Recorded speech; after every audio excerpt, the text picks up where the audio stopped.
For OmahaSportsInsider.com, I'm Nick Handley for our final diamond cuts of the season. Well, maybe. If Nebraska can move into a super regional, we'll be talking about that next week. But first things first, Nebraska does draw a number 2 seed as the Big Ten regular season champs. And last time I joined you, we were talking about could Nebraska do enough and get help from teams around them to win the Big Ten regular season title. They were able to do so with a 2 out of 3 game win over Penn State in their final regular season series, and also getting Purdue to knock off Minnesota twice gave Nebraska the number 1 seed going into the Big Ten tournament. It was their first conference title since 2005 and their first in the Big Ten. Those are all great things. Going into Bloomington, not as good result as Nebraska was hoping for. They do get that first win in the Big Ten tournament, which wasn't the case last year when they went 2-Q. However, they ran into a very good pitching staff with Iowa, also a very tough Maryland team, very late night game, so it was kind of an odd circumstances facing Nebraska. The good news is they are able to get home. They had been on the road for over a week. They're able to get home, rest a little bit as they waited to see their fate for the NCAA tournament. Knew they were probably going to be in, but where and what kind of a seed they would get, that was the question. Well, they didn't have to wait long. On Monday and Memorial Day, when the NCAA selection show came out, Nebraska was in the first regional. That's the Corvallis Regional. Bad news, overall number 1 seed Oregon State hosting that one, and Nebraska and Oregon State could face possibly for the 3rd time if both teams can take care of business on Friday afternoon and Friday evening. But first things first for Nebraska, they will take on number 3 seed Yale, the winners of the Ivy League's Red Rolf division, a team coming in winning 8 games in a row. Yale has a very good offensive attack, led by a sophomore in Tim DeGraw. But really, when you look at Yale and what they've done throughout the season, even though with 8 wins coming in, 8 in a row coming in, this is a team that isn't very good on the mound. Even their starting pitcher is not all that solid. Out of the bullpen, they've been a little bit streaky, so that could be where Nebraska could set up their offensive attack, which we have seen in the later part of this season.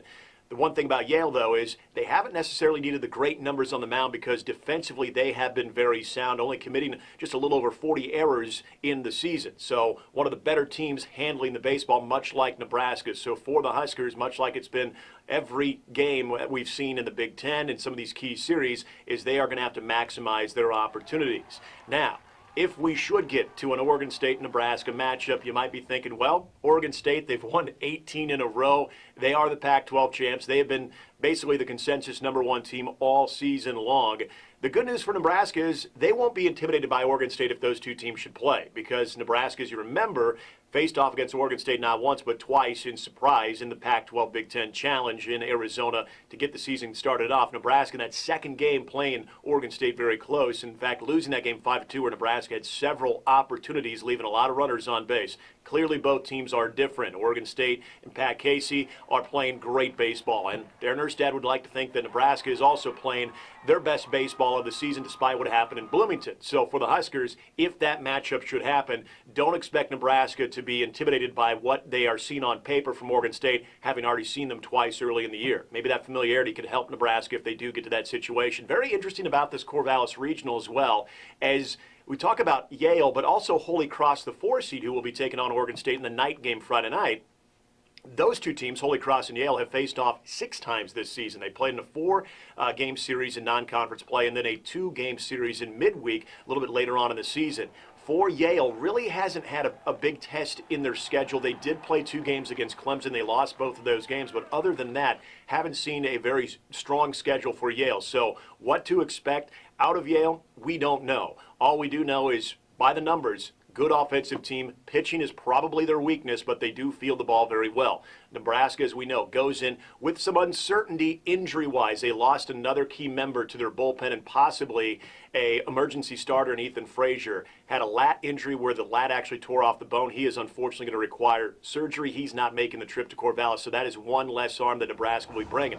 Jake Myers, his health status seems to be on the up and up. In fact, he was scratched in the Maryland game, the final game of the Big Ten tournament, when Nebraska was eliminated because his back stiffened up. Seems like he is good to go, and as we all know, Jake Myers is a gamer. He should be your game one starter, and also should be able to bounce back at this time of the year as one of the great two-way players. In fact, being recognized as one of the finalists for one of the great two-way players in college baseball.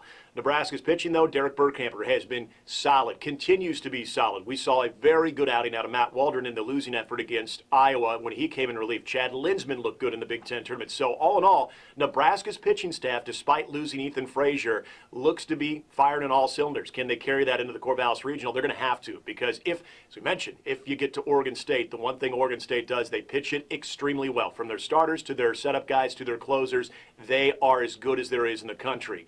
Offensively, all the teams are going to have their moments in this one, but it is going to come down to the team that makes the fewest mistakes and can capitalize at this time of the year. You're going to see good pitching, and you're going to see teams being dialed in on any opportunity that they get. So for Nebraska, they will take on Yale, 3 o'clock Central Time on Friday afternoon, which you could catch on AM 590 ESPN Omaha. The Oregon State Holy Cross matchup will be at 10 o'clock Central Time on Saturday. If Nebraska would win, they would play the winner of Oregon State Holy Cross at 9 p.m. Central Time, which you can catch on AM 590 ESPN Omaha. If Nebraska should lose to Yale, they would play at 3 o'clock once again on Saturday. All of the games that Nebraska will be involved in, of course, will be on your home for Husker Sports, AM 590 ESPN Omaha. Should be a lot of fun out in Corvallis. We're looking forward to seeing what happens to Nebraska-Yale Friday afternoon at 3 o'clock. Until possibly next week, for OmahaSportsInsider.com, I'm Nick Handley for Diamond Cuts.